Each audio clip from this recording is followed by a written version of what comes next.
तुम जो कुर्बानियां करते हो, तुम जो जानवरों पर छुरियां चलाकर अल्लाह की राह में जानवरों की कुर्बानियां देते हो, अल्लाह रब्बुल आलमीन के पास तुम्हारी इस कुर्बानी का न तो गोश्त पहुंचता है न खून पहुंचता है। लन यनालल्लाह लुहूमुहा, न तो गोश्त पहुंचता है, वला दिमाउहा, और ना ही खून पहुंचता है, वलाकिन यनालुहु तक़वा मिनकुम, वो तो तुम्हारे दिलों का तक़वा होता है। अल्लाह रब्बुल आलमीन तक़वा देखता है, रूह देखता है कि तुमने ये कुर्बानी किस नीयत से की है, तुम्हारा इरादा क्या था। मेरे पड़ोस में एक बकरा लाया, अच्छा हम तो ज़्यादा पैसे वाले हैं, हम तो 3 लाएंगे, और हम 3 जानवर की कुर्बानी कर रहे हैं सिर्फ इसलिए कि मोहल्ले वाले कहें माशाअल्लाह कितने बकरे करता है, कितनी कुर्बानियां करता है। अच्छा ये 10,000 का लाया, मैं 15 का लाऊंगा, मैं छोटे बाप का बेटा थोड़ी हूं। बाहर लेके निकल रहा है जानवर को दिखाते हुए पूरे गांव में, भाई कितने का लाए, 15 का लाया हूं। लोग कहें इबादत की रूह क्या है, तकवा। बेकार है ये कुर्बानी। और साफ तौर पर कह दिया कि जो तुम कुर्बानियां कर रहे हो अल्लाह रब्बुल आलमीन को न तो इसका गोश्त पहुंचता है न इसका खून पहुंचता है, वो तुम्हारे दिलों का तकवा देखता है। तकवा यही रूह है।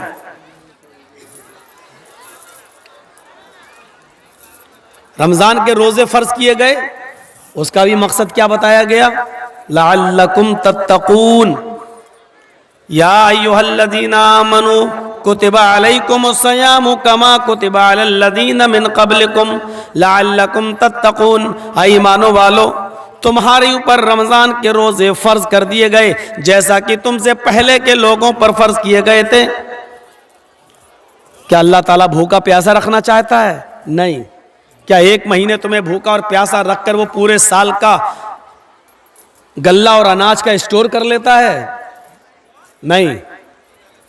मकसद क्या बताया, लअल्लकुम तत्तकून, ताकि तुम्हारे अंदर तकवा पैदा हो जाए, परहेजगारी आ जाए। रोजे के अंदर अगर हमारे अंदर परहेजगारी आई तो हमारी इबादत कबूल, रोजा कबूल, वरना नहीं। रोजे की रूह क्या है, तकवा।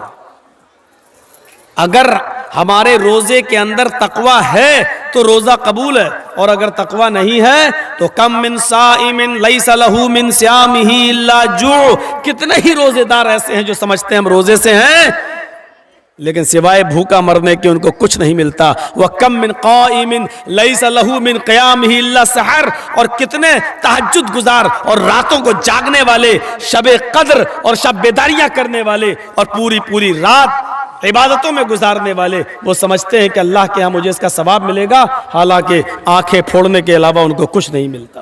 क्यों? क्योंकि रूह निकल गई, तकवा नहीं।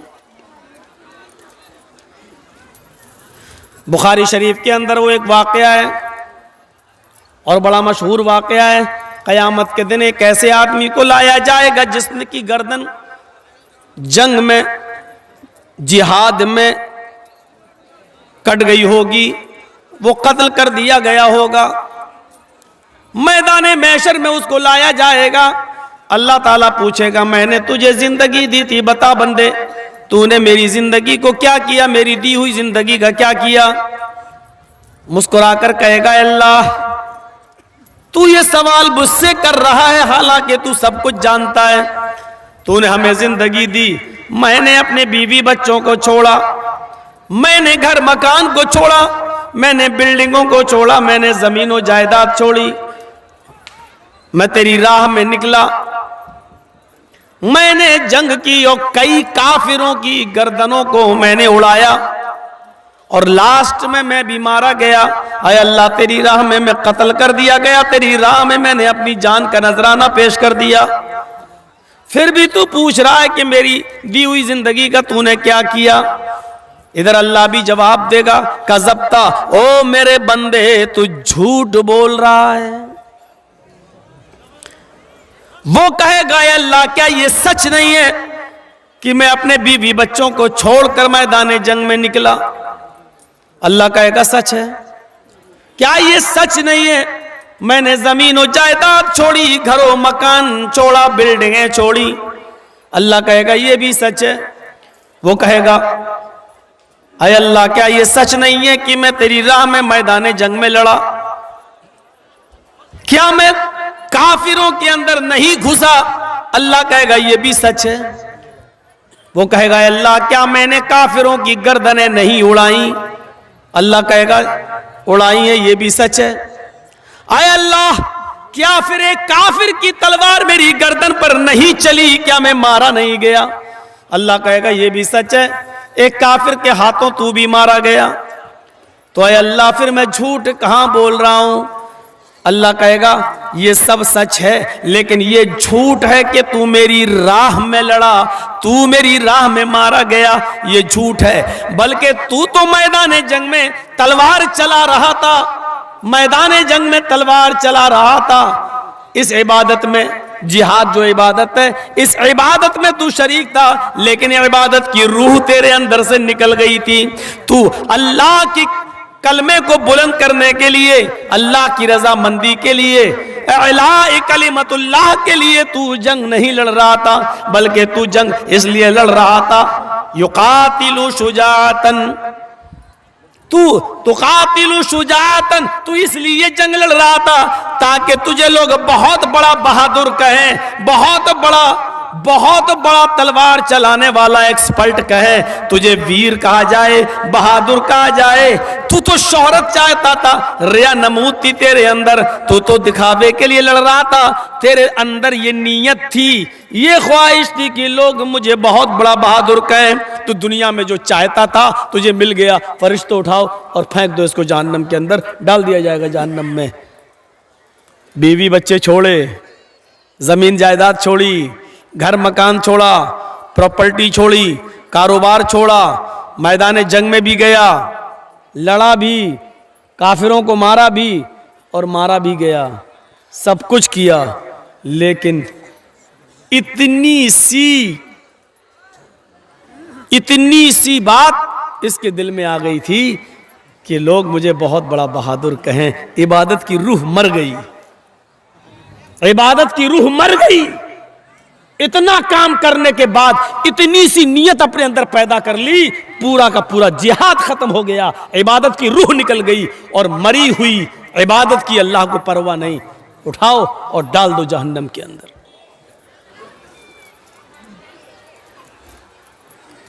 हमारे यहां पर भी जलसे होते हैं, चंदा होता है, उसमें आदमी देखता है कि देखें फला आदमी कितना देगा, उसके बाद हम उससे ज्यादा देंगे।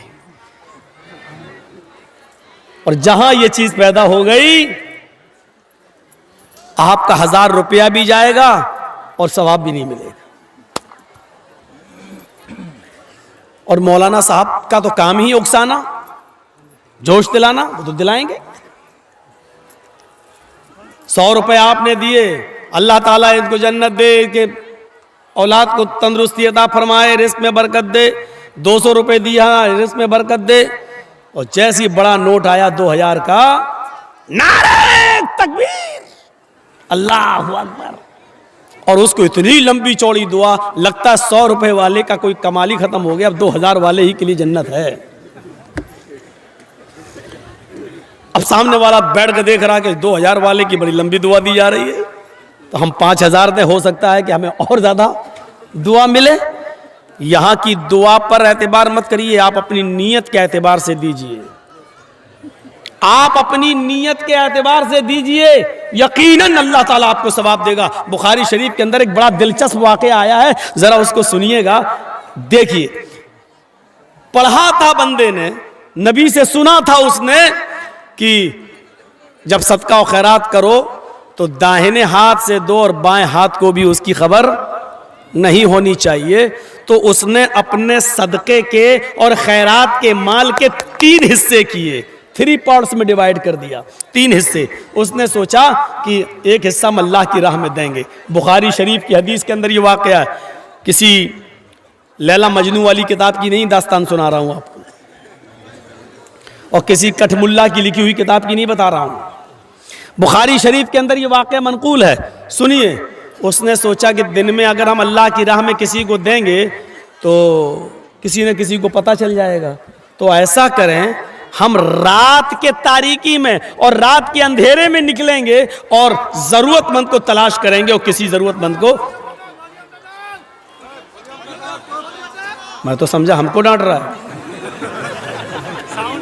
हाँ साउंड है भी नहीं, पता नहीं क्या चक्कर है यार, ताकत भी नहीं, वो माइक में आज कुछ कमी है। भैया सही करो ना, उसी हिसाब से पैसा मिलेगा तुम्हें। माइक की पोजीशन ठीक है, उनको सुनाई नहीं दे रहा है, हमको लग ही नहीं रहा क्या माइक में बोलना। अच्छा चलिए सुनिए, वो अपना काम कर रहे हैं, आप अपना काम कर। तो उसने सोचा कि रात के अंदर मैं निकलूंगा और किसी मजबूर आदमी को देखूंगा और उसकी मदद मैं कर दूंगा। वो रात में निकला। यार बार बार ये मत करिए। बुखारी के अल्फाज हैं, इशा की नमाज पढ़ने के बाद वो सो गया। आधी रात के बाद उठता है, आधी रात के बाद उठता है और अपने नेक इरादे से घर से बाहर निकलता है, सदक़े का माल किसी गरीब को हम दें। 1 मील 2 मील चला जाता है पैदल, उसकी नजर एक आदमी पर पड़ती है। इतनी रात में ये आदमी यहां क्या कर रहा, जरूर इसको किसी मजबूरी ने निकाला होगा। उसके करीब जाता है और पूछता है, भाई इतनी रात में तुम यहां कैसे आए हो? उस आदमी ने इससे कहा, तुम्हें मतलब, तुम्हें क्या मतलब? ये जो सदका देने की नीयत रखता था, कहने लगा भाई मैं किसी मजबूर आदमी को तलाश कर रहा हूं, कोई मजबूर आदमी हो, मेरे पास कुछ सदके का माल है, मैं किसी गरीब आदमी की मदद करना चाहता हूं, इसलिए मैंने पूछा इतनी रात में अगर तुम निकले हो और किसी मजबूरी ने तुम्हें निकाला है तो मैं तुम्हें सदका दे देता हूं। उसने कहा इतनी रात में कोई मजबूर नहीं निकलता है, तो क्या कोई ऐशो आराम करने वाला आदमी निकलेगा? मुझे मजबूरी ही ने तो घर से निकलने पर मजबूर किया। इस आदमी ने उसको सदका दे दिया, घर चला आया, तहज्जुद की नमाज पढ़ी और लेट गया। थोड़ी देर के बाद फजर की अजान हो गई, नमाज पढ़ने गया और नमाज पढ़ के फिर आया, घर में तिलावत करने लगा कुरान की। सूरज निकला, थोड़ा सा बाजार की तरफ गया, चलें टहल के आए।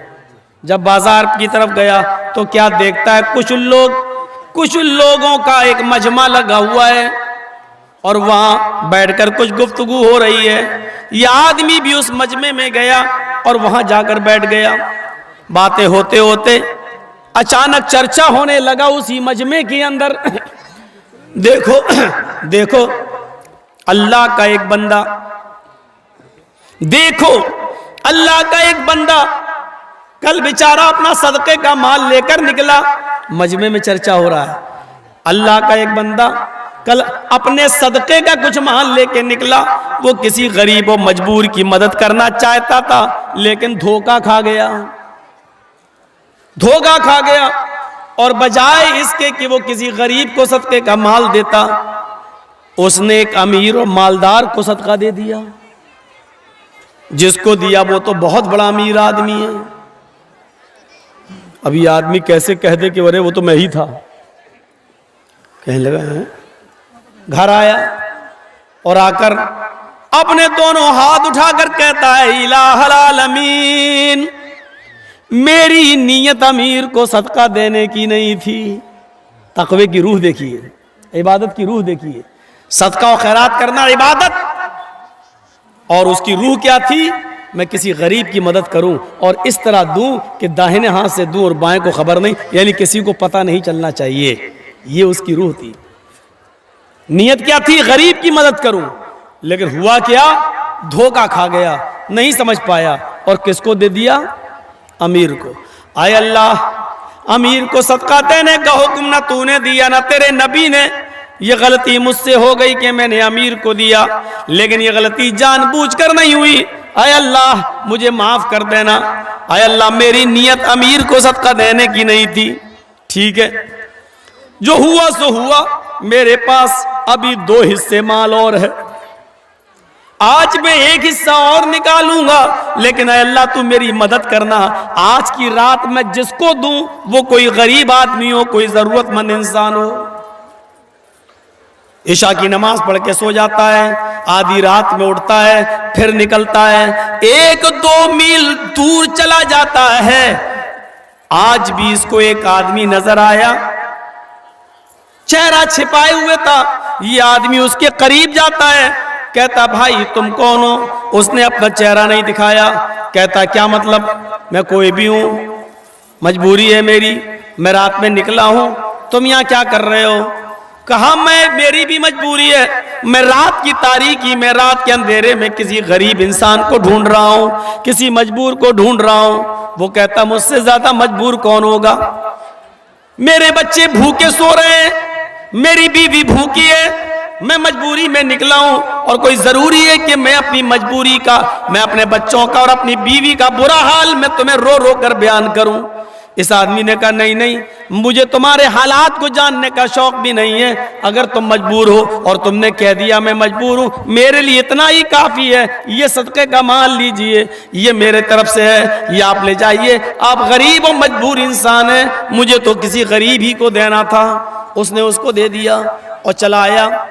घर में आया, तहज्जुद की नमाज पढ़ता है, खुश है कि अल्लाह आज तो वाकई मैंने किसी गरीब इंसान की मदद कर दी। सुबह की नमाज पढ़ता है, कुरान तिलावत करता है और फिर सूरज निकलने के बाद बाजार की तरफ जाता है। आज फिर चर्चे हो रहे हैं बाजार में, अल्लाह का एक नेक बंदा आज भी धोखा खा गया है, आज भी धोखा खा गया है। वो सदके का, खैरात का माल लेकर निकला, वो किसी गरीब आदमी की मदद करना चाहता था, लेकिन उसने रात की तारीकी में एक चोर की मदद कर दी। ये सदका और खैरात का माल एक चोर को दे दिया। ये कहता है और कुछ कह भी नहीं सकता सबके सामने, ओह ये तो मैं ही था, क्योंकि जानता था मुझे बताना नहीं है। अगर मैंने ये कह दिया तो सबको पता चल जाएगा कि सदका और खैरात करने वाला यही आदमी है। बुरा मुंह करता है, घर पे लौटता है, कहता है अल्लाह आज भी मेरे साथ धोखा हो गया। देख मेरी नीयत ये नहीं थी, मैं किसी चोर की नहीं गरीब की मदद करना चाहता था। सदका और खैरात करना इबादत है, लेकिन इस इबादत की रूह में गड़बड़ी पैदा हो रही है। मैं चाहता हूं कि किसी गरीब को दूं, लेकिन आज चोर को दे गया। आय अल्लाह इस पर मेरी गिरफ्त ना करना, मैंने जानबूझकर चोर की मदद नहीं की। अरे अल्लाह एक हिस्सा और रह गया है, आज तू मेरी मदद करना। जब मैं रात में निकलूं तो किसी गरीब और मजबूर इंसान तक ये माल पहुंचा देना। आधी रात के बाद तीसरी रात में भी निकला, काफी दूर 4-5 मील दूर निकल गया। इसको एक औरत नजर आई। इसने सोचा इतनी रात में औरत, यकीनन औरत को मजबूरी ही बाहर निकालती है, वरना कोई शरीफ औरत इतनी रात में बाहर क्यों निकलेगी? ये जरूर मजबूर है। ये उसके करीब गया, उसने चेहरा छिपाया और कहने लगी तुम्हें शर्म नहीं आती? तो मेरे करीब रात के अंधेरे में आ रहे हो। उसने कहा शर्म मुझे नहीं, तुम्हें आनी चाहिए। अकेले रात के अंधेरे में तुम निकली हुई हो। मेरी बहन ऐसी क्या मजबूरी थी जिसने तुम्हें निकलने पर मजबूर कर दिया? कहने लगी मेरी मजबूरी का हाल जानकर तुम क्या करोगे? मैं बेहद मजबूर हूं, तुम जाओ यहां से। इस आदमी ने कहा मेरी बहन अपनी मजबूरी नहीं बताना चाहती हो तो मत बताओ, लेकिन हकीकत में तुम मजबूर हो। उसने कहा हाँ, ये मेरे पास कुछ माल है, मैं मजबूर लोगों के लिए लेकर निकला। लीजिए ये सारा माल मैं तुम्हें दे रहा हूं, अल्लाह तुम्हारी मजबूरी को दूर करे। जाओ अब तुम अपने घर चली जाओ, ये मैंने तुम्हें दे दिया है। ये मेरा सदक़े का माल था जो मैं किसी गरीब और मजबूर की मदद करना चाहता था। लीजिए मैं तुम्हें दे रहा हूं। ये देकर चला गया, वो अपने घर चली गई, ये अपने घर आ गया। इसने तहज्जुद की नमाज पढ़ी, सोया, फिर उठा, फजर पढ़ी, घर आया, कुरान पढ़ा, फिर बाजार की तरफ निकला। मजमे में फिर आज चर्चे हो रहे हैं। आज इसने चर्चे के दरमियान इसने सुना कि लोग कह रहे हैं आज भी अल्लाह का एक नेक बंदा धोखा खा गया। आज क्या हुआ? आज उसने अपने सदक़े का माल जिस औरत को दिया है, वो औरत कोई मजबूर नहीं थी, वो तो बदचलन और आवारा औरत थी, वो तो ज़ानी और जिस्म फरोश औरत थी। उसका तो मामूल था रात को निकलना, जिस्म फरोशी करना, जिस्म बेचना और पैसा कमाना। आज भी अल्लाह का एक नेक बंदा अपना सदका और खैरात एक तवाइफ को दे बैठा। ये घर आया और आकर रोते हुए कहता, अल्लाह मेरे पास जितना माल था सब दे दिया है, अब कोई है ही नहीं। लेकिन तीनों दिन मेरा माल गलत जगह पर पहुंच गया। अमीर को सदका देने का हुक्म नहीं, अमीर को दे दिया। चोर को सदका देने की इजाजत नहीं, चोर को दे दिया। जानी और बदचलन औरत की मदद करना हम पर वाजिब नहीं, लेकिन हमने उसको दे दिया। आय अल्लाह, लेकिन इसमें मेरी खता नहीं है। मैं तो चुपके से मदद करना चाहता था कि किसी को पता न चले, इसलिए रात का इंतखाब किया, रात का वक्त चॉइस किया। लेकिन आय अल्लाह, तीनों दिन में धोखा खा गया। अगर मुझे सवाब न देना चाहे तो आजाब भी मत देना। आय अल्लाह, मेरी नीयत इन लोगों की मदद करने की नहीं थी, लेकिन धोखा हो गया। चौथा दिन है, आज माल नहीं है, जा नहीं सकता देने के लिए। इशा की नमाज पढ़ के सोता है, रात में ख्वाब देखता है, फरिश्ता इसके ख्वाब में आता है और इसको ख्वाब में कहा जा रहा है, आए अल्लाह के नेक बंदे, अल्लाह ने तेरे तीनों दिन के सदक़े को कबूल कर लिया है, इसलिए कि तेरी नीयत अच्छी थी, तेरी नीयत नेक थी। अगरचे तूने बदचलन को, चोर को और अमीर को सदका दिया, वो गलत था, लेकिन नीयत तेरी अच्छी थी। इस इबादत की रूह तेरे अंदर बड़ी अच्छी थी। इस इबादत की रूह की वजह से अल्लाह ने तेरे सदक़े को कबूल कर लिया। अल्लाह ने तेरे सदक़े को कबूल कर लिया और तेरे सदक़े के माल से अल्लाह ने उन तीनों को हिदायत दे दी। उस अमीर आदमी ने गलत तरीके से माल लेने से तौबा कर ली कि आइंदा अल्लाह हम गलत तरीके से माल हासिल नहीं करेंगे। उस चोर को उस सदक़े से इतनी बरकत मिली कि उस चोर ने हमेशा के लिए चोरी से तौबा कर ली। और तेरे सदक़े के माल से उस ज़ानिया और बदचलन औरत को ऐसी बरकत मिली कि उसने जिनाकारी से भी तौबा कर ली और कहा कि आज के बाद हम गलत काम नहीं करेंगे, और अल्लाह ने तेरे सदक़े को भी कबूल कर लिया। मत देखिए अब कितना दे रहे हैं, क्या दे रहे हैं, क्या नीयत देखता है अल्लाह तबारक व तआला। अल्लाह की यहाँ सिर्फ नीयत देखी जाती है, नीयत नीयत। मेरे भाइयों, वो तमाम तसव्वुरात हम अपने अंदर लाएं, वही तो रूह है, वही तो रूह है, यही तो तक इबादत की रूह कहलाती है। अभी आपने देखा ना कितना अच्छा काम किया था उसने, बीवी छोड़ी, बच्चे छोड़े, जिहाद के लिए निकला, घर मकान छोड़ा, प्रॉपर्टी जमीन जायदाद छोड़ी, लड़ा, मारा भी गया, लेकिन कहां गया? काम कितना अच्छा किया, लेकिन नीयत खराब थी, कहां गया? जहन्नम में। इस आदमी ने काम कितना खराब किया, चोर की मदद, जानिया की मदद, काम कितना खराब किया, लेकिन नीयत अच्छी थी, कहां गया? क्या हुआ? सदका कबूल। उसको मालूम है वो वाकया, वो जो एक आदमी ऊंट पर अपना सारा माल लाद कर ले जा रहा था और जंगल से गुजर रहा था, अपने ऊंट को एक जंगल पेड़ से बांध दिया और लेट गया। आंख खुली तो देखा ऊंट गायब है, ऊंट गायब। और मौलाना जर्जी साहब सफर कर रहे हो ट्रेन के अंदर, अचानक आंख खुले, पता चला अडेची गायब, क्या बीतेगी? आप बंबई से 6 महीने 1 साल रहकर आ रहे हो और अपने बीवी बच्चों के लिए कुछ पैसा कमा के ला रहे हो और अचानक पता चला ट्रेन के अंदर अडेची गायब, सूटकेस गायब, क्या बीतेगी आपकी? उसके घर का पूरा सामान ऊंट के ऊपर लदा हुआ और ऊंट गायब। ढूंढता है इधर उधर, इस झाड़ी उस झाड़ी, इस पहाड़ी उस पहाड़ी, पूरा दिन ढूंढा लेकिन ऊंट कहीं नहीं मिला। इधर से उधर, उधर से इधर, सब जगह तलाश किया लेकिन ऊंट कहीं नहीं मिला। और आकर फिर उसी जगह पर बैठ गया, या अल्लाह थोड़ा सस्ता लूं, उसके बाद फिर ढूंढूंगा, अब रात में ढूंढूंगा। सस्ताने के लिए थोड़ा सा बैठा, बैठते ही टेक लगा लिया पेड़ पर, और जैसे ही पेड़ से टेक लगाया उसको नींद आ गई। थके हुए आदमी को नींद बहुत अच्छी आती है। उसको नींद आई, और नींद आई तो अचानक उसकी आंख खुल भी गई। थोड़ी देर के बाद आंख खुली तो क्या देखा, जिस पेड़ से मैंने अपने ऊंट को बांधा था, ऊंट तो वही बंधा हुआ है, उड़ता है, ऊंट की तरफ जाता है। अब जैसे आपको पूरा दिन ढूंढने के बाद आपको सूटकेस ना मिले और अचानक मिल जाए तो सबसे पहले खोल के देखेंगे कुछ कम तो नहीं हुआ। उसको ऊंट बंधा हुआ देखा तो है, ऊंट, हाँ बर्तन मौजूद, गल्ला मौजूद, अनाज मौजूद, कपड़े मौजूद, सब मौजूद, जेवरात मौजूद, सब मौजूद। तो उसको इतनी खुशी हुई, अनाज का एक दाना भी उसका कम नहीं हुआ, इतनी खुशी हुई। बुखारी शरीफ के हदीस के अल्फाज हैं, वो उसको होश नहीं है मेरे पैर जमीन पर हैं। इतनी खुशी हुई कि मारे खुशी में ये उल्टे जुमले बोल गया, अल्लाहुम्मा अंता अब्दी व अना रब्बुक। हाय अल्लाह, मान गया तेरी कुदरत, वाकई तू मान गया मैं तेरी कुदरत को। मैं पूरे दिन ऊंट को तलाश किया नहीं मिला, और तेरा चमत्कार, ऊंट अपने आप आ गया और कुछ भी कम नहीं। मान गया तेरी कुदरत को, अल्लाहुम्मा अंता अब्दी, वाकई तू मेरा बंदा है, वो अना रब्बुक, और मैं तेरा रब हूं।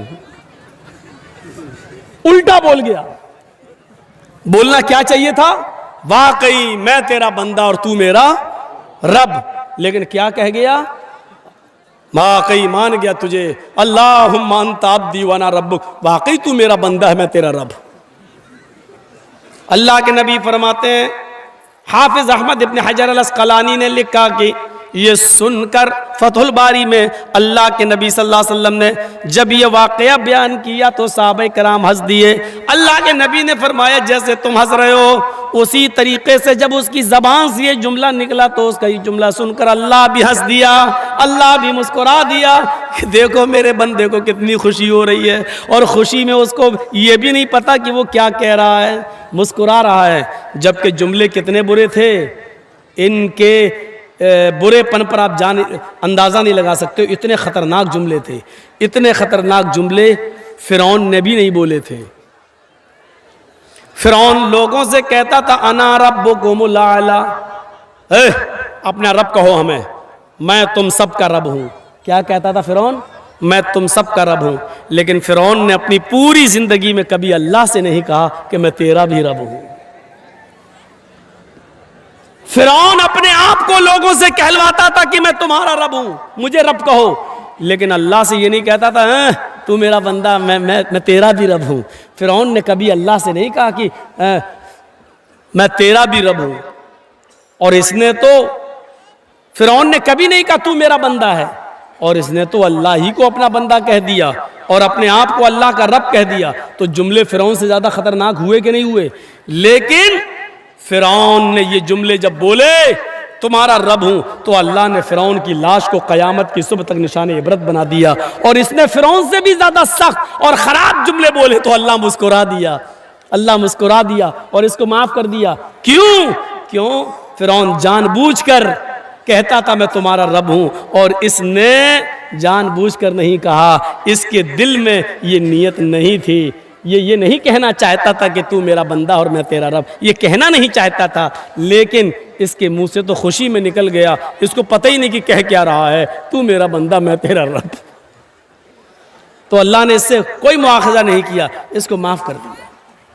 देख रहे हैं आप, काम कितना बुरा, लेकिन नीयत अच्छी थी। नीयत ये नहीं थी कि अल्लाह मेरा बंदा है, इसलिए अल्लाह ताला ने इसको माफ कर दिया। नमाज पढ़ रहे हैं, रोजा रख रहे हैं, सदका और खैरात और ज़कात दे रहे हैं मदरसे में, अल्लाह नियतें देखेगा। नियत, ये भी नियत देखेगा। मौलाना जर्जीस की तकरीर से पहले इतने लोग यहां नहीं थे, जो दूसरे मौलाना बोल रहे थे तो आधा मजमा भी नहीं था, और जर्जीस साहब आ गए तो उसके तो सन्नाटा छा गया, सब यहां जमा हो गए। मौलाना साहब से पहले जो मौलाना बोल रहे थे, क्या वो लैला मजनू की कहानी सुना रहे थे? वो भी कुरान, वो भी हदीस सुना रहे थे। अल्लाह ये भी देखेगा इस जलसे में आने के बाद कि तुम कुरान और हदीस सुनने आए थे या मौलाना जर्जीस को सुनने आए थे। ये हमारी नियतों पर डिपेंड करेगा, इतना याद रखिएगा। अगर कुरान और हदीस सुनने आए थे तो जर्जीस से पहले भी जो बोल रहा था वो भी कुरान और हदीस बोल रहा था, उसकी क्यों नहीं सुन रहे थे? तो इसका मतलब यह है कि आप कुरान और हदीस सुनने नहीं आए, आप जर्जीस को सुनने आए। अल्लाह की कसम, अगर जर्जीस को सुनने आए तो रात के 12 और 1 बजे तक आपने अपनी आंखें फोड़ी हैं, आपको एक नेकी नहीं मिलेगी। मैं इस बात को अपने रब के इज्जत और जलाल की कसम खाकर और मुअक्कद करना चाहता हूं, रब काबा की कसम, एक नेकी नहीं मिलेगी।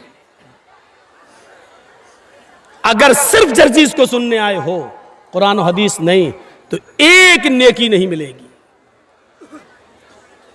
और कुरान और हदीस सुनने आए हो तो फिर आप ही जवाब दीजिए, इससे पहले इतनी भीड़ क्यों नहीं थी? कहां थे आप? जलेबी खरीद रहे थे। कहां थे आप? बच्चों को बैलून दिला रहे थे। कहां थे आप? हमारी गर्लफ्रेंड आई थी, मोबाइल पे बात हुई थी, उससे मिलने गए थे। हंसो नहीं, जो आई हैं वो हमारी बहनें हैं। और तुम जो हंस रहे हो दूसरों की बहनों से मिलने का जुमला सुनकर, इतना याद रख लो कि आपकी बहनों से भी कोई मिलने आया था। कमा तुदीन तुदान, जैसा करोगे वैसा भरोगे।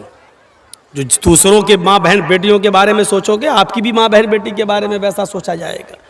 ये जहन से निकालो, बदला ये होगा। यहां पर इन औरतों से पूछो क्या कर रही है बाहर, मेले में इनका क्या काम है, क्यों घूम रही हो तुम मेले में, और जलसों में नए कपड़े पहनकर आने का मकसद क्या है? जलसों में लिपस्टिक लगाने का मकसद क्या है? जलसों में आ रही हो तो क्रीम और पाउडर लगाने का मकसद क्या है? जलसों में आ रही हो तो चमकती हुई साड़ी पहन के आने का मकसद क्या है? और कल की तकरीर में मैंने कहा था माहलदार पाड़ा में, वो जुमले जेब तो नहीं देते हैं लेकिन कहना पड़ता है मजबूरी में। जब जख्म पुराना हो जाए और सही ना हो तो होम्योपैथिक दवा से इलाज नहीं किया जाता, छुरा उठाया जाता है ऑपरेशन करने के लिए। कसम खुदा की ऐसा लग रहा था जैसे एक कुतिया के पीछे 10-10 कुत्ते दौड़ रहे हो। यह हाल है। हाँ, यह जुमला नहीं कहना चाहिए मुझे, लेकिन कहूंगा, रोक के दिखाओ मुझे। यह सूरत हाल बना के रख दी आपने। जलसे भी जब महफूज ना रहे, बेपर्दगी और उरियानियत का नंगा नाच जब जलसों में भी नाचा जाने लगे, तो फिर कहां रूह तलाश कर रहे हो? आपने सवाब की नीयत से जलसा किया, यह सवाब मिलेगा आपको?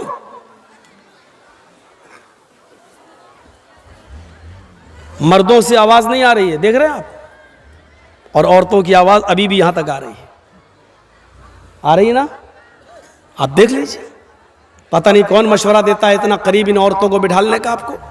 इनको तो 2 किलोमीटर दूर इंतजाम करना चाहिए इनका। ये तो साड़ी कितने की आई तेरी, कहां से ली तूने, चप्पल के, हाँ बिल्कुल मैच कर रही है। आज तो भाव मालूम हो गए होंगे साड़ी के और चप्पल के सबको। और कल वो जाएंगी मालदा और गाजोल के बाजार में, वो फला मेरी सहेली ले गई थी तुम्हारी दुकान से, वैसे ही दिखाओ हमें। ये जलसे का फायदा हुआ है। जलसे का फायदा ये नहीं हुआ कि आज फला मौलाना ने नमाज पे ये बोला और फला ने ये बोला, आज हम वैसे करके दिखाएंगे, ये सदका करेंगे। ये फायदा नहीं हुआ। फायदा क्या हुआ? अपने भाइयों से जाके कहेंगी फला की बहन भी आई थी, बड़ी खूबसूरत है, हमने तेरे लिए देख ली। ये फायदा होता है जलसों में, ये फायदा होता है। इतना करीब इंतजाम। और औरतों की चोंचे तुम बंद करा दो, कभी नहीं हो सकता। अल्लाह के रसूल सल्लल्लाहु अलैहि वसल्लम जब सफर मेराज पे गए और आए और ईद का खुतबा दिया, ईद का खुतबा आपने मर्दों के बाद औरतों में दिया, तो औरतों में जो आपने ईद का खुतबा दिया वो आपने शुरुआत यहाँ से किया, माशरन निसाई तसद्दक़ना फ़इन्नी उरीतुकुन्ना अक्सरा लिन्नार कुलना व बिमा या रसूल अल्लाह। अल्लाह के नबी खुतबा जो शुरू कर रहे हैं औरतों का, तो उसमें आप ये कह रहे हैं, आए लेडीज, आए ख्वातीन, आए मोहम्मद रसूलुल्लाह पर ईमान लाने वाली हो, सदका करो, ज्यादा से ज्यादा खैरात करो अल्लाह की राह में। तो इन्नी उरीतुकुन्ना अक्सरा लिन्नार, जब मैं मेराज पे गया मुझे जहन्नम दिखाई दी, तो जहन्नम में सबसे ज्यादा जलती हुई मैंने औरतों को देखा है। औरतें जहन्नम में सबसे ज्यादा जल रही थी। कुल्ला वबिमा, सहाबियात ने कहा अल्लाह के रसूल बस इसके आगे हम कुछ नहीं सुनेंगे, आपने ये कह दिया औरतें सबसे ज़्यादा जहन्नम में जलती हुई मैंने देखी, वजह बता दीजिए, रीज़न बता दीजिए, हम उस पर अमल करेंगे ताकि जहन्नम में हमारी तादाद ज़्यादा ना हो।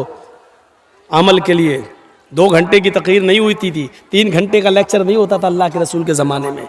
उस औरतों ने क्या कहा, उन औरतों ने कुलना वबीमा, कुलना जमा मुज़क्कर गायब का सेगा ये बतला रहा है, एक ने नहीं सारी औरतों ने क्या कहा, आए अल्लाह के रसूल हमें वजह बताइए, रीजन, औरतें जहन्नम में सबसे ज्यादा जलती हुई क्यों दिखाई दी। तो अल्लाह के रसूल ने पहला रीजन, पहली वजह बताई तुक्सिरन लान, और दूसरी वजह बताई तकफुरन आशीर। पहली वजह लान तान ज्यादा करती हो, जबान बहुत चलाती हो, मुंह बहुत चलाती हो, तुम्हारा मुंह बंद होता ही नहीं। हकीकत है 2 औरतें अगर कहीं बैठ जाएं तो कंपनी मिल जाती है। 2 मर्द अगर ट्रेन में जाएंगे तो थोड़ा सुकून मिल सकता है, लेकिन अगर 2 औरतें ट्रेन में चली जाएं तो 24 घंटे का सफर बहुत आसानी से कट जाएगा, बात करते करते करते करते। क्योंकि हमें और आपको एक आदमी के बारे में मालूम होगा, उनको तो पूरे खानदान के बारे में मालूम होता है। एक बादशाह ने ऐलान निकाला, जो सबसे बड़ा झूठ बोलेगा उसको सबसे बड़ा इनाम देंगे। तो झूठों की कमी थोड़ी थी। एक आया, मैं बादशाह ने कहा भाग ये कोई झूठ नहीं है। दूसरा आया, उसने कहा ये भी कोई झूठ नहीं है। तीसरा आया, बादशाह ने कहा यार झूठ बोलो यार, ये तुम्हारा कोई झूठ है, बड़ा झूठ जो बोलेगा उसको सबसे बड़ा इनाम देंगे। लास्ट में एक आदमी आया, कहने लगा मेरा भी एक झूठ सुन लो। कहा क्या? कि आज मैंने ख्वाब में देखा, जहां तक मेरी नजर जा रही है औरतें ही औरतें बैठी हुई हैं। बादशाह ने कहा ये भी कोई झूठ नहीं, भाग ख्वाब में देखा जा सकता है, तुमने देखा सारी औरत, बहुत सी औरतें बैठी होंगी, ये ख्वाब नजर आ सकता है, ये कोई झूठ नहीं है। कहा आगे तो सुनो यार, आप बोलते बहुत हो। उसने कहा बादशाह से, पूरी बात सुनी नहीं, बीच में बोल दिए। मैंने ख्वाब देखा कि जहां तक मेरी नजर जा रही है औरतें ही औरतें बैठी हुई हैं और सारी औरतें खामोश बैठी हुई हैं। बादशाह ने कहा क्या? जहां तक नजर जा रही है औरतें ही औरतें, कहां, और सब खामोश, ये हो ही नहीं सकता। कहा क्यों? कहा 2 औरतें खामोश नहीं बैठ सकती और इतनी औरतें खामोश, इससे बड़ा झूठ तो कोई हो ही नहीं सकता। उसको सबसे बड़ा अवार्ड दिया, सबसे बड़ा इनाम दिया, सबसे बड़ा इनाम। तो ये औरतों का एक रिकॉर्ड है, और इस रिकॉर्ड को अल्लाह के रसूल ने यही कहा, तुक्सिरन लान, तुम लानो तान ज्यादा करती हो, एक दूसरे की बुराई ज्यादा करती हो, एक दूसरे की गीबतें ज्यादा करती हो, एक दूसरे की बुराइयों में लगी रहती हो। वह तकफुरन आशीर, और दूसरी तुम शौहरों की नाफरमानी बहुत करती है, शौहरों की नाफरमानी। अब बताओ आदमी बेचारा क्या करे। मेरे साथ भी हादसा होता है। एक बार मेरी बीवी ने पूछा, मैं मायके जा रही हूं, चली जाऊं, पास में ही है। मैंने कहा ठीक है चली जाओ, कोई बात नहीं, बहुत दिनों से नहीं गई। हाँ तुम तो चाहते हो कि मैं चला जाए, चली जाऊं, तुम्हें तो अच्छा लगता है। मैंने कहा ला हौल वला कुव्वता इल्ला बिल्लाह। यार तुमने इजाजत मांगी, मैंने दे दी। 1-2 महीने के बाद फिर कहने लगी कि मैं चली जाऊं, थोड़ी अम्मी की तबीयत खराब है। मैंने कहा नहीं अभी तुम्हें जाने की कोई जरूरत नहीं है, 2-4 दिन रुको, हम दोनों चलेंगे वो देखने के लिए। लो तो मैं तो आपके घर में क्या नौकर कैद होके रहूं हैं? मैं जब भी जाना चाहूं तो आप भेजेंगे नहीं? नहीं मैं, अब मैंने कहा कि ना जाओ तो कैद करके रख रहा हूं, और मैंने कह दिया चले जाओ तो क्या हो रहा है? लो तुम्हें तो कोई फिक्र ही नहीं, कितनी आसानी से कहती चले जाओ, इसका मतलब तुम्हें मेरी जरूरत ही नहीं। ये औरत इसीलिए कहा टेढ़ी पिछली से पैदा हुई है, सीधा करोगे तो टूट जाएगी लेकिन सीधी नहीं होगी। इसके नाज और नखरे को बर्दाश्त करना पड़ेगा। एक सहाबी का वाक़या बताऊं, हज़रत उनकी बीवी से उनको बड़ी परेशानी थी, तो वो अपनी शिकायत लेकर अल्लाह के हज़रत उमर के पास गए कि हज़रत उमर को कहूँगा तो हज़रत उमर डांटेंगे, मेरी बीवी को सही हो जाएगी। तो वो घर पे गए और दरवाजे को दस्तक दी। उधर से आवाज़ आई अंदर से, बाहर बैठो मैं अभी आ रहा हूँ। और देखा कि अंदर शोर हो रहा है, तो इसने कान लगाया सहाबी ने हज़रत उमर फारूक के दरवाजे पर। तो क्या सुनता है कि उमर फारूक की बीवी उमर फारूक पर बरस रही हैं, ये वो तुम्हें होश नहीं, ये नहीं, ठिकाना नहीं, सब्जी कैसे आएगी, खाना कैसे। और हज़रत उमर जी जी जी करते चले आ रहा, जी ट्रेन आ जाएगा जी जी। अब वो कहने लगा, लो ये क्या मेरा इलाज करेंगे, ये तो खुद ही इस बीमारी में मुब्तला है। वो चल दिया वहाँ से, वो चल दिया। थोड़ी देर में हज़रत उमर निकले, उसको जाता हुआ देखा, ए हज़रत इधर आओ, इधर। वो कहता क्या, इधर आओ जी। अरे तुम किसी काम से आए थे और बगैर काम के चले जा रहे हो, आओ क्या बात है। कहने कोई काम नहीं है। अरे कोई काम नहीं है क्या मतलब, कहा मैंने काम से आए हो, फिर कह रहे हो कोई काम नहीं है। कहा नहीं अमीरुल मोमिनीन, जिस काम से आया था वो आपके बस का नहीं है। क्या मतलब, कहना क्या चाहते हो। कहा अमीरुल मोमिनीन, मैं अपनी बीवी से बहुत परेशान था और हूं और अभी तक हूं, तो मैं आया था कि आपको अपनी बीवी की परेशानियां बताऊं, गिनाऊं तकलीफें कितनी देती है, तो आप हमारे बीवी को डांट देंगे। यहां आया तो देख रहा हूं आप ही की बीवी आपको डांट रही है, आप अपनी बीवी को नहीं समझा पा रहे तो मेरी बीवी को क्या समझा पाएंगे। तो हजरत उमर फारूक ने कहा बैठो इधर और सुनो। कहा क्या, तुम्हारे घर खाना कौन बनाता है। कहा मेरी बीवी। कहा खाना बनाना उसका हक नहीं है शरीयत में। बताऊं कि ना बताऊं, अगर कह दूंगा तो डर लग रहा कल से ही आप घर की औरतें कहीं ऐसा ना हो कि चढ़ बैठे। हजरत उमर फारूक ने कहा यह खाना बनाना औरत का हक नहीं है शरीयत में, नान नफका आपकी जिम्मेदारी है। जब निकाह होता है तो उसमें मेहर मुतय्यन किया जाता है, लिखा जाता है इतना इतना मेहर अलावा नान नफका, यानी पकी हुई रोटी पका हुआ खाना खिलाना ये आपकी जिम्मेदारी है। लेकिन अल्लाह ने मेरी बीवी के दिलों में इतनी मोहब्बत डाल दी है कि वो घरों में बावर्चन बन जाती है, हमारे लिए खाना बना देती है। अच्छा ये बताओ तुम्हारे बच्चों की पेशाब पायखाने को कौन साफ करता है। कहा मेरी बीवी। कहा ये भी उसकी जिम्मेदारी नहीं है, बच्चा आपका है, बेटा बेटी जो है वो बाप का कहलाता है, बच्चा पैदा हो जाने के बाद वो बाप का है, ये बाप की जिम्मेदारी है पेशाब और पायखाना करे तो साफ करे। लेकिन वो हमारे लिए बेचारी इस लेवल पे आ जाती है, हमारे बच्चों के लिए वो आया बन जाती है और वो उसका पेशाब और पायखाना भी साफ कर देती है। एक एक चीज गिनाते गए, एक एक चीज गिनाते गए। कहा जब ये सारी चीजें हमारी औरतें हमारे लिए और हमारे बच्चों के लिए कर देती हैं, तो क्या हमारा यह हक नहीं है कि उनकी थोड़ी सी डांट सुन लें, उनकी जायज बात भी सुन लें। घर चलाना है तो उनकी थोड़ी बहुत डांट भी सुनो, चले जाओ।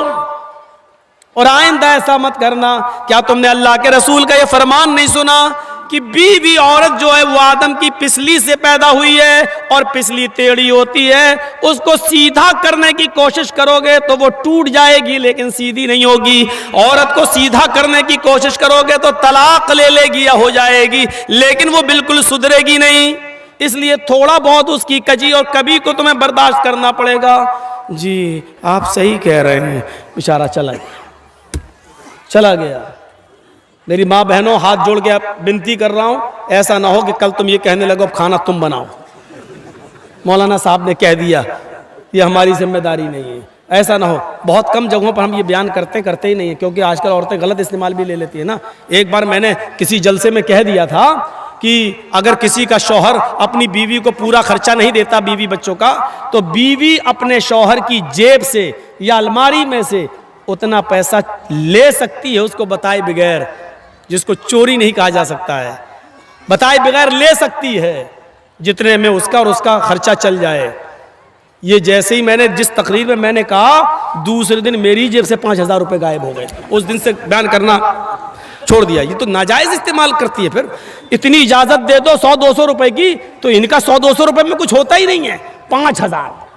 फिर ये होता है कि मौलाना ने कहा तो था ले सकते, तुम देते नहीं हो इसलिए हमने ले लिया। अरे अल्लाह के बंदी, मैंने तो ये कहा है कि जितने में तेरे घर का बच्चों का गुजर बसर चल जाए उतना उतना। हाँ तो क्या हुआ, साड़ी पुरानी हो गई नहीं लाई, फेयर एंड लवली खत्म हो गई, लेने जाना है। और परफ्यूम भी तो ऐसे ऐसे आ रहे हैं, मेकअप के सामान भी तो ऐसे ऐसे। अब एक मेकअप चला वाटर प्रूफ, हमने तो वाटर प्रूफ शामियाना सुना था, वाटर प्रूफ हमने वो सुनी है, घड़ी सुनी है, लेकिन अब वाटर प्रूफ मेकअप कर लो, क्रीम पाउडर, उसके बाद चाहे कितना नहाइए धोइए वो मेकअप हटने वाला नहीं है। पानी वो वाटर प्रूफ मेकअप भी अब चलने लगे, और ये चलाना पड़ रहा है क्योंकि बंदरियां भी मेकअप कर लेती थी, और जब उनका चेहरा धुलता था तो आड़ी टेढ़ी की तिरछी निकलती थी, तो उनके बच्चे भी नहीं पहचान पाते थे। इसलिए जरूरत पड़ी ऐसे मेकअप की जो टिका रहे उनके चेहरे पर, इसलिए वो मेकअप बनाना पड़ा। अब वो बेचारी 80 साल की बुढ़ियां भी लगा लेती है, तो ऐसा लगता है कि हाँ ये 25-30 साल की जा रही है, 25-30 साल की। एक सही वाकया है, मैं बतला रहा हूं, भोपाल का सही वाकया है। बेचारी एक 70, 75, 80 साल की बुढ़ी, और उसने नकाब पहन लिया, खूबसूरत बूटे वाला, फूलों से चढ़ा हुआ, और वो नकाब लगा के जा रही थी, चेहरा उसका छिपा हुआ था, खूबसूरत बुर्का। वो जा रही है तो 18-20 साल का लड़का उसके पीछे लग गया, ये सोचकर कि बुर्का इतना अच्छा है तो बुर्के वाली कितनी अच्छी होगी, नकाब इतना अच्छा है तो नकाब वाली कैसी होगी। अच्छा, वो धीरे धीरे चल रही थी अपनी उम्र के हिसाब से, ये समझ रहा था मुझे लाइन मार रहे हैं, लिफ्ट दे रही है, धीरे धीरे चल रही है, मतलब सेटिंग हो जाएगी, तो वो धीरे धीरे चल रही। ये बेचारा समय थोड़ी दूर जाने के बाद उसने अपना नकाब उठाया और तुतलाते हुए, बेटा तू मेरा पीछा क्यों कर रहा है, मैं तो तेरी अम्मा की उम्र की हूं। इसने कहा कमबख्त, मेरी तो 1 घंटे की मेहनत ही बेकार चली गई है। तो इसको भी गुस्सा आया, इसने गुस्से में कहा, अरे अम्मा हम अपने लिए नहीं अपने अब्बा के लिए ढूंढ रहे हैं, क्या करें, 1 घंटा इसका बेकार हो गया। ये सही वाकया मैं आपको बतला रहा हूं। और जिस लड़के ने ऐसा किया वो हमें आके बता रहा था कि भाई मौलाना अब तो दोस्ती हो गई है, बताना पड़ रहा, बता दिया, लेकिन जलसे में बयान मत करना। मैंने कहा जलसे में तो बयान करूंगा लेकिन तेरा नाम नहीं बताऊंगा। बड़ा अब ये हाल हो रहा है, ये हाल, तो बुरके ऐसे, कपड़े ऐसे, और जलसे भी उससे महफूज नहीं। और इबादत की रूह को पहचानने की कोशिश कीजिए। या अय्युहल्लज़ीना आमनू तक़ुल्लाह हक़्क़ तुक़ातिह, इबादत की रूह क्या, तक़वा। और अल्लाह ने क्या कहा, आई ईमान वालो तुम अल्लाह से डरो जैसा कि उससे डरने का हक है। आई ईमान वालो तुम अल्लाह से डरो जैसा कि उससे डरने का हक है। एक और चीज है, अल्लाह से डरने का हक कैसा है, अल्लाह से डरो कैसे, अल्लाह देख रहा, ये डरने का मतलब है। अल्लाह से डरो का मतलब ये नहीं, जैसा डरने का हक है। ये हक क्या है, हक का तुकाती, अरे कुछ तो मतलब होगा। आग से आप डरते हैं कि नहीं डरते हैं, आग से डरते हैं, लेकिन आग को देखकर भागते थोड़ी हैं।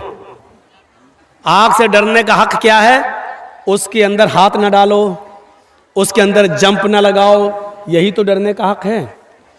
जहर है आपके हाथ में, विष, लेकिन उसको आप छू भी रहे हैं, पकड़ भी रहे हैं, लेकिन डरते भी है उससे। और उससे डरने का हक क्या है, उसको आप इस्तेमाल ना करें, खाएं नहीं, ये उससे डरने का हक है। और शेर सामने आ गया तो आप भाग रहे हैं, क्यों, ये उससे डरने का हक है, क्योंकि नहीं भागेंगे तो फाड़ देगा। जल्दी से पेड़ पे चढ़ गए, उससे डरने का हक यही है। सांप को देख रहे हैं, उससे भी डर है, जहरीला सांप है, लेकिन उससे डरने का हक क्या है, उसके मुंह में आप उंगली न दें, उसके करीब न जाए वरना डस लेगा और काट लेगा, ये उससे डरने का हक है। तो जैसे आप हर चीज से डरने का एक हक अदा करते हैं, अल्लाह से भी डरने का एक हक है।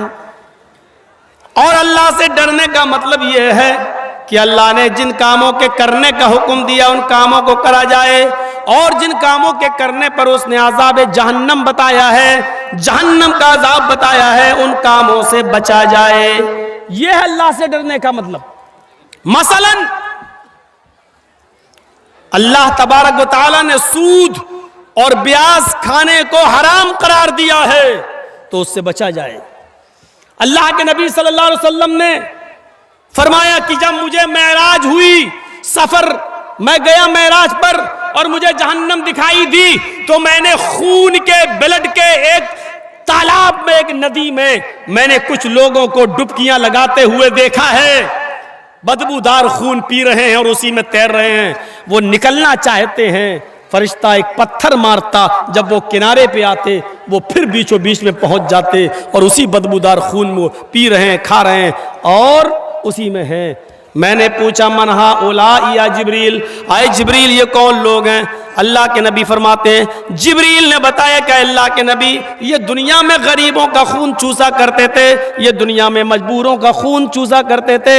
100 रुपए देते थे और 120 वसूल करते थे, 1000 देते थे 1200 वसूल करते थे, 1 लाख देते थे 1,20,000 रुपए वसूल करते थे। ये वो लोग हैं जिन्होंने गरीबों का खून चूसा है, मजबूरों का खून चूसा है। आज सूद खाने वाले हैं, आज इन लोगों को खून, बदबूदार खून के तालाब में गोता लगवाया जा रहा है, इसी खून के तालाब के अंदर इनको डाल दिया गया है। फिर अल्लाह के नबी सल्लल्लाहु अलैहि वसल्लम फरमाते हैं, सूद और ब्याज खाने वाले के 36 दर्जे हैं, 36 दर्जे हैं। एक हदीस में 70 दर्जों का जिक्र भी आता है, लेकिन 70 दर्जे वाली रिवायत 36 दर्जे वाली रिवायत से कम दर्जे की है, वो हसन है और ये सही है। 36 दर्जे हैं, 36 दर्जे यानी सूद और ब्याज खाने वाले, सूद के 36 दर्जे हैं। पूछा गया अल्लाह के रसूल हल्का दर्जा क्या है? अल्लाह के नबी ने फरमाया इन 36 दर्जों में सबसे हल्का दर्जा सूद का यह है कि कोई शख्स अपनी सगी माँ के साथ, अपनी हकीकी माँ के साथ जिना करता है, अपनी माँ के साथ जिना करता है, उसको जो गुनाह मिलेगा, उसको जो सजा मिलेगी, वो सूद और ब्याज खाने वाले की सबसे हल्की सजा होगी। इसके अलावा 35 सजाएं इससे ज्यादा, इससे बढ़कर होंगी। एक हदीस में यूं आता है कि 36 मर्तबा अपनी माँ के साथ जिना करो, 36 मर्तबा जिना करने के बाद जो सजा मिलेगी वो सूद और ब्याज के खाने वाले की सबसे हल्की सजा होगी। जिना तो वैसे ही हराम है और फिर अपनी मां के साथ जिना, उसकी कबाहत और उसकी बुराई का अंदाजा तो आप लगा नहीं सकते। जिना तो वैसे ही गलत है, हराम है, शिर्क के बाद सबसे बड़ा गुनाह जिना। बाज रिवायतों में शिर्क के बाद सबसे बड़ा गुनाह कत्ल और कत्ल के बाद जिना।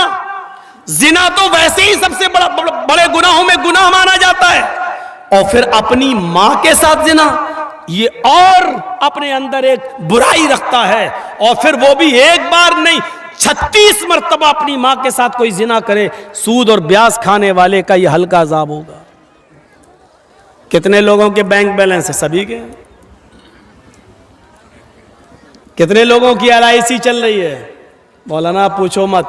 FD फिक्स डिपॉजिट, 10 साल के बाद बच्ची पैदा हुई है, हाँ ठीक है, 5 लाख रुपए इसके नाम कर दिया है, जब मेरी बेटी 20 साल की होगी 20 लाख हो जाएगा, शादी कर देंगे, शादी कर देंगे। फिक्स डिपॉजिट, सूद और ब्याज। तो अब तकवे का मतलब क्या है? अल्लाह से डरने का। अल्लाह ने जब इसको हराम करार दिया, नबी ने हराम करार दिया, तो इससे हम बच जाएं। जो चीजें बताई गई हैं इमाम कायनात में। क्या कर रहे हो? अब क्यों लगा रहे हो इसको? यहाँ ये वाला माइक लगाएंगे? हाँ तो लाओ लाओ लाओ लाओ, जल्दी लाओ। अब तो पूरा गला ही चूस लिया, तो अब ला रहे हैं। मरने के बाद ही की सेटिंग सही नहीं है। टाइट कर, इधर ले आओ, इतनी दूर से नहीं।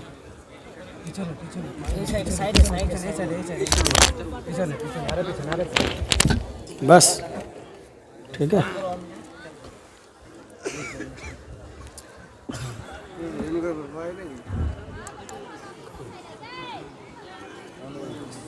करो ना आगे ऊपर।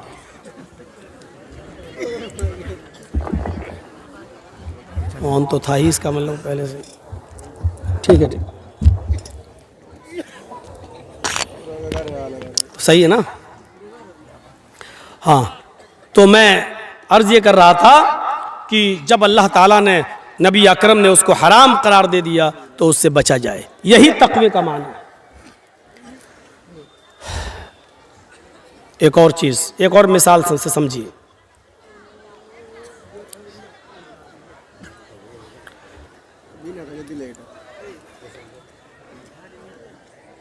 हजरत उबय इब्न काब रज़ी अल्लाह ताला अन्हु से हजरत उमर फारूक ने पूछा कि आए उबय, तकवा किसे कहते हैं? सुनिए, तकवा क्या है? बार बार आया अल्लाह से डरो, अल्लाह से डरो, अल्लाह से डरो। ये डर क्या है? इस मिसाल को समझ लीजिए, पूरा तकवा समझ में आ जाएगा, पूरी तकरीर समझ में आ जाएगी। हजरत उबय ने हजरत उमर से कहा, आए उमर, तकवा नहीं जानते हो किसे कहते हैं? कहा नहीं, मुझे समझाइए तकवा किसे कहते हैं। कहा, उमर, कभी जंगल में गए हो? हाँ। जंगल में कांटे ही कांटे बिछे हुए हों और आपके पैर में चप्पल ना हो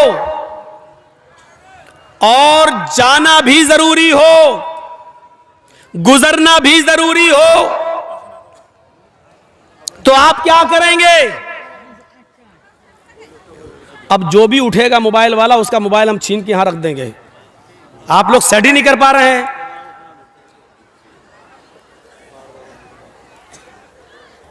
इजाजत देने का मतलब ये थोड़ी होता है कि आप लोग एक तो इतना ऊंचा ऊंचा कर देते हैं कि वहां जो लोग बैठे हुए हैं उनको दिखाई नहीं देता है। आपके तो अकाउंट में पैसा आ रहा है भाई, चल रहा है आपका चैनल। बोल तो दिया यार, आप ही की तो तरफदारी कर रहा हूं, आपका बोलना जरूरी है क्या? हर आदमी अजीब सा है। अल्लाह ताला गरीक़ रहमत फरमाए मौलाना अब्दुल सलाम साहब को, इसी इलाके के थे आसपास के, वही मुझे इस गाजोल में लाए थे सबसे पहले। उन्होंने सबसे पहले इस गाजोल में हमारा प्रोग्राम कराया था खुर्दहील में, और उसके बाद शायद मैं ये अब आ रहा हूँ। अल्लाह रब्बुल आलमीन उनको, उनकी मग़फ़िरत फरमाए और उनको जन्नतुल फिरदौस में आला मकाम अता फरमाए, गरीक़ रहमत फरमाए। सोचो कितने दिनों के बाद आ रहे हैं, फिर आप सुनना भी नहीं चाहते हैं।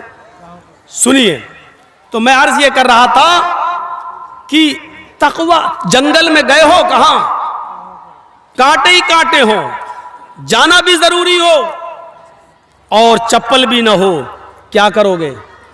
तो हजरत उमर फारूक ने फरमाया कि मैं उन कांटों से बच बच कर चलूंगा, झाड़ियों को चीरते हुए, कांटोदार झाड़ियों को हटाते हुए कांटों से बच बच कर चलूंगा। कोशिश करूंगा कि कोई कांटा मेरे पैर में चुभ न जाए। हजरत उबय इब्न काब ने कहा, जब कांटे ही कांटे बिछे हुए हैं तो चाहे जितना कांटों से बचो, बहुत ज्यादा बचने के बावजूद एक दो चार कांटे तो पैर में चुभ ही जाएंगे। भाई जब कांटे ही कांटे हैं तो बहुत बचने के बाद भी तो कुछ तो कांटे लग ही जाएंगे, तुम्हारे पैर में चुभेंगे। फरमाया अगर ऐसा हो गया, पैर में 2-4 कांटे चुभ गए और ब्लड खून निकल आया, तो मैं उसकी मरहम पट्टी कर लूंगा, उसका मैं इलाज कर लूंगा, उसमें हम मरहम वगैरह लगा लेंगे। तो भाई इब्न काब ने कहा, उमर, यही तो तकवा है जो आपने मुझे बता दिया है, यही तो तकवा है जो आपने मुझे बता दिया है। कहा मैं समझा नहीं। कहा जिस तरह कांटे ही कांटे जंगल में बिछे हैं और जाना जरूरी है तो कांटों से बच बच के गुजर जाते हो, इसी तरीके से इस दुनिया में कदम कदम पर गुनाहों का जाल बिछा हुआ है। हर एक कदम पर गुनाह की अड्डियां मिलेंगी, हर एक कदम पर गुनाह के अड्डे मिलेंगे। इस दुनिया में गुनाहों का जाल बिछा हुआ है, लेकिन दुनिया से गुजरना भी जरूरी है। इसलिए आए उमर, जैसे जंगल में कांटों से बच बच के गुजर जाते हो, उसी तरीके से दुनिया में गुनाहों से बच बच के गुजर जाओ, दुनिया में गुनाहों से बच बच के निकल जाओ। जंगल में कांटों से बचने के बावजूद 2-4 कांटे लग जाएंगे तो उसकी तुम मरहम पट्टी कर लोगे। ऐसे ही दुनिया में गुनाहों से बचने के बावजूद 2-4 खताएं और गुनाह हो ही जाएंगे। इंसान होने के नाते तो उसकी मरहम पट्टी कर लिया करो।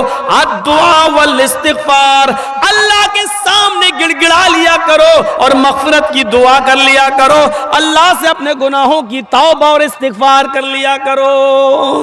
यही उसका इलाज है। ये तकवा की तारीफ बताइए। तकवा की, ट्रेन में चल रहे हो, आपकी सीट लोअर है, नीचे वाली मिडिल बर्थ पर एक और आदमी लेटा हुआ है और उसकी ऊपर सबसे अपर बर्थ पर एक और आदमी लेटा हुआ है। रात के 2 बजे आपको पेशाब लगता है, आप लोअर बर्थ से उठते हैं, इस्तिंजा करने, पेशाब करने टॉयलेट में जाते हैं। ट्रेन अपनी 80-100 की स्पीड पे चल रही है। पेशाब करके टॉयलेट से जब आप अपनी बर्थ पर आते हैं, लोअर बर्थ पर लेटना चाहते हैं, आपकी नजर मिडिल बर्थ पर लेटे हुए आदमी पर पड़ती है। मिडिल बर्थ पर आदमी लेटा है और उसकी जेब में 2-2 हजार रुपए के नोट की एक गड्डी है जो गाड़ी के हिलने से बाहर आ रही है। आपने कहा ये तो बड़ा अच्छा मौका है, ये सो रहा है, पूरे ट्रेन की लाइट ऑफ है, गाड़ी चली रही है, सब सो रहे हैं, बस हाथ बढ़ाना और निकालना है और लेकिन आपने हाथ बढ़ाने से पहले एक बार और देख लिया, सब सो रहे हैं कि नहीं, कोई देख तो नहीं रहा है। आप बिल्कुल मुतमईन हो गए, सब सो रहे हैं, किसी की नजर नहीं पड़ रही है। अब आपने हाथ बढ़ा दिया डरते हुए, जल्दी निकालो, और जैसे ही नोट की गड्डी खींची, निकाल रहे हैं ऐसे, लेकिन डर की वजह से फिर देख रहे हैं। अचानक मिडिल के ऊपर भी नजर डाल दी, ऊपर भी तो सीट है, वो तो नहीं देख रहे। जैसी नोट की गड्डी आधी जेब से निकली है, आधी जेबी में पॉकेटी में है, आप निकालने वाले, आपकी नजर ऊपर बर्थ पर लेटे हुए आदमी पर पड़ी। क्या देखते हैं? वो आपकी हरकत को देख रहा है। अब आप क्या करेंगे? अंदर रख देंगे। साहब ये बाहर आ रही थी, मैं तो अंदर कर रहा था। नहीं हिम्मत होगी चोरी करने की। या दूसरा रास्ता, किसी से कहना नहीं, निस्फुल ली व निस्फुल लकुम, आधा आधा, आधा तेरा आधा मेरा। लेकिन जरूरी नहीं, हो सकता वो आदमी ईमानदार हो, ले ही ले। तीसरा रास्ता यह है कि हम तुझे 1 रुपया नहीं देंगे और अंदर भी नहीं रखेंगे, भागें और चलती हुई ट्रेन से कूदें। ये आप खतरा मोल ले नहीं सकते, अपनी जान को खतरे में डालकर भाग नहीं सकते। बेहतर यही समझेंगे कि अंदर ही रख दी जाए और उसको मनाया जाए, भाई ये बाहर आ रही थी, मैं तो अंदर कर रहा था। एक मामूली आदमी जब आपकी चोरी की हरकत को देख लेता है तो आप चोरी करने का इरादा तर्क कर देते हैं।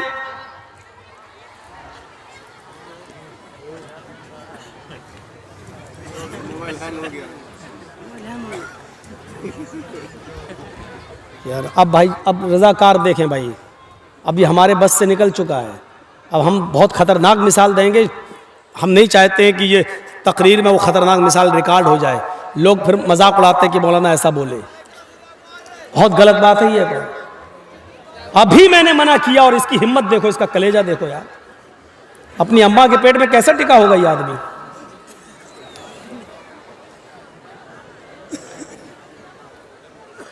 भूल जाता हूं मैं, डिस्टर्ब हो जाता हूं भाई, नहीं हमारी आदत है। हम लोगों ने बंबई के प्रोग्राम देखे, कर्नाटक के देखे, बेंगलोर के देखे, हैदराबाद के, कितनी शांति सुकून, सरों पर बैठी मक्खी तक नहीं उड़ाते वो यार। सीखो उन लोगों से यार, तहजीब देखी उनके प्रोग्रामों में हमने। या जो उठ रहा है, जिसको पेशाब लग रहा है, अरे थैली भी लेके आया करो यहां पर, पहले बैठ जाएंगे बीच में, बाद में उठ के भागेंगे। सबको एक साथ, टाइमिंग भी इतनी फिक्स है कि सबको एक साथ पेशाब लगता है, 10-10 आदमी एक साथ उठेंगे। तो आप चोरी नहीं कर सकते। मामूली आदमी आपकी हरकत को देख रहा है तो आप चोरी नहीं कर सकते। बिल्कुल यही कैफियत तकवे की है। एक मुसलमान के दिल में यही तकवा होना चाहिए, जब वो शराब की बोतल हाथ में ले और अपने होठों तक ले जाए तो ये सोच ले कि दुनिया की नजरें देख रही हो या नहीं, मेरी बीवी नहीं देख रही, मेरे बच्चे नहीं देख रहे, मेरे माँ बाप नहीं देख रहे, लेकिन अल्लाह की जात तो है जो देख रही है, अल्लाह तो है जो देख रहा है, अल्लाह रब्बुल आलमीन की नजरों से मैं छिपा हुआ नहीं हूं। यही तवक्कुल, यही डर, यही तकवा हमारे अंदर पैदा हो जाना चाहिए। और अल्लाह का डर जैसी पैदा हुआ, हमने शराब की बोतल को फोड़ दिया, नहीं पिएंगे हाथ। यह है तकवा। ऐसे हक्का तुकातिही का मतलब यह है। या अय्युहल्लज़ीना आमनु तक़ुल्लाह वक़ूलू क़ौलन सदीदा। आई ईमान वालो, तुम अल्लाह से डरो और जब भी बात करो तो दुरुस्त बात करो। अल्लाह ने यह कहा है कि जब भी बात करो तो दुरुस्त बात करो, क़ौलन सदीदा, सही साफ सुथरी बात करो। अल्लाह ने यह नहीं कहा सच बोलो। सच बोलने में और दुरुस्त बात कहने में फर्क है। अल्लाह ने यहां यह कहा है दुरुस्त बात बोलो, कौलन सदीदा। सदीदा तस्दीदुस सहम से मुश्तक है, यानी तीर को जब कमान में लगाया जाता है और कमान से जब तीर को छोड़ा जाता है तो वो तीर बिल्कुल निशाने पर जाता है, बिल्कुल निशाने पर सीधा। जैसे आपको इस रॉड पर, इस ट्यूबलाइट पर निशाना लगाना है तो कमान से जो तीर छोड़ेंगे वो सीधे उस ट्यूबलाइट पर लगेगा, इधर उधर नहीं होता है वो तीर। जैसे आपने छोड़ा वैसे ही वो गया सीधे। तो जैसे तीर निशाने पर लगता है वैसी आपकी बात बिल्कुल साफ सुथरी और बेलाग होनी चाहिए। कहने वाला जो कह रहा है, पूछ रहा है, उसी के मुताबिक होनी चाहिए। मसलन मौलाना जर्जीस साहब को पुलिस ढूंढ रही है और पहचानती नहीं है, और मेरे पास आके कहती है मौलाना जर्जीस को देखा, और मुझे से पूछ रही है। मैं 2 कदम हट गया, यहां था, यहां आ गया। जी क्या कह रहे हो? अरे मौलाना जर्जीस को देखा? हाँ अभी तो यहां थे। सही बोला कि गलत बोला है? आप लोगों से मैं पूछूंगा, ये सही बोला कि गलत बोला? सही बोला, लेकिन शरीयत कहती है ये गलत बोले। ये सही तो है, सच तो है, लेकिन दुरुस्त नहीं है। उसने आपसे कहा कि मौलाना जर्जीस को देखा। मौलाना जर्जीस तो आप ही हैं, और आप ये जानते हैं कि ये मुझी को पूछ रहा है, तो फिर आपको ये कहने की जरूरत नहीं है कि अभी तो यहां थे। अब ये झूठ में लिखा जाएगा। मसलन मेरा बिजनेस मालदा से चलता है और कोई आदमी मुझसे पूछे, यार मौलाना साहब माल लेके कहां जाते हो, कहां बेचते हो? मैंने बताना नहीं चाहता। भाई मैं बताऊंगा तो तुम भी शुरू कर दोगे, कंपटीशन हो जाएगा। हम नहीं चाहते कि मेरे बिजनेस में कोई और भी इंटरफियर कर सके। आपने मुझसे पूछा मौलाना साहब कल कहां थे? आप जानना चाह रहे हैं मेरे जगह के बारे में। दोस्तों, उम्मीद करता हूँ आपने इस बयान को पूरा सुना होगा। अगर आपको ये बयान पसंद आया हो तो वीडियो को लाइक और चैनल को सब्सक्राइब करें। जमीन के ऊपर आसमान के नीचे। मैंने क्या कहा? जमीन के ऊपर आसमान के नीचे। मैं जहां भी था तो जमीन के ऊपर ही रहा था, और जहां भी था तो आसमान के नीचे ही था। आपकी नजर में यह बात सही हो सकती है, लेकिन शरीयत की नजर में यह बात सही नहीं है, क्योंकि वो भी जानता है कि जमीन के ऊपर और आसमान के नीचे। वो जानना चाहता है कि आप किस शहर में थे, किस बस्ती में थे, कहां थे, और आप बताना नहीं चाहते। आप साफ कहिए मैं आपको बता नहीं सकता, मैं कहां था ये मैं आपको नहीं बता सकता। कोई गुनाह नहीं है, आप सही बोल दीजिए मैं कहां था, मैं आपको नहीं बताना चाहता। आप मुझसे बार बार मत पूछे, मैं आपको नहीं बताऊंगा, बस बात खत्म कर दीजिए। लेकिन आप चाहते हैं कि वो बुरा भी ना माने और मैं झूठा भी नहीं हूं, और आप ऐसा बीच का रास्ता निकालें, ऐसा बीच का रास्ता। और ऐसे लोगों ने बहुत से रास्ते निकाले थे। आपको मालूम है, चारों बुजुर्गों में से एक बुजुर्ग, चारों इमामों में से एक इमाम ऐसे भी गुजरे हैं कि हम नाम नहीं लेंगे, आप लोग अंदाजा लगा लीजिएगा कि उनके जमाने में एक आदमी, उसकी बीवी बहुत ज्यादा हांडी चाटती थी, हांडी चाटती थी। गोश्त पकने के बाद ऐसे लेके हांडी चाटती थी ऐसे। उसको बड़ा शौक था हांडी चाटने का, और शौहर को यह बहुत बुरा लगता था। शौहर ने उसको बहुत समझाया लेकिन वो नहीं मानी। एक दिन गुस्से में कह दिया कि अगर तूने अब हांडी चाटी तो तुझ पे 3 तलाक। वो आदत कहां बदलती किसी की। 2-4 दिन तक तो बेचारी नहीं चाटी, 5-6वें दिन उसने फिर चाट ली, भूल गई। अब उस इलाके के सारे मौलवियों ने फतवा दे दिया कि तलाक हो गई। का क्यों? का उसने हांडी चाट ली। का सबसे बड़े बुजुर्ग से पूछ लिया जाए, वहां से डिग्री ले ली जाए, सर्टिफिकेट ले लिया जाए। उनके पास पहुंचे साहब, सब लोग, ये भी पहुंचा कि मैं चाहता नहीं हूं कि मेरी बीवी मुझसे जाए। मैं उन्होंने कहा ये बताओ, सारे मौलाना कह रहे हैं तलाक हो गई। कहा अच्छा ये बताओ बेटी, तुमने हांडी कैसे चाटी? रास्ता निकल रहा। कहा नहीं, जैसे चाटते वैसे ही चाटी, ऐसे लेके हैं।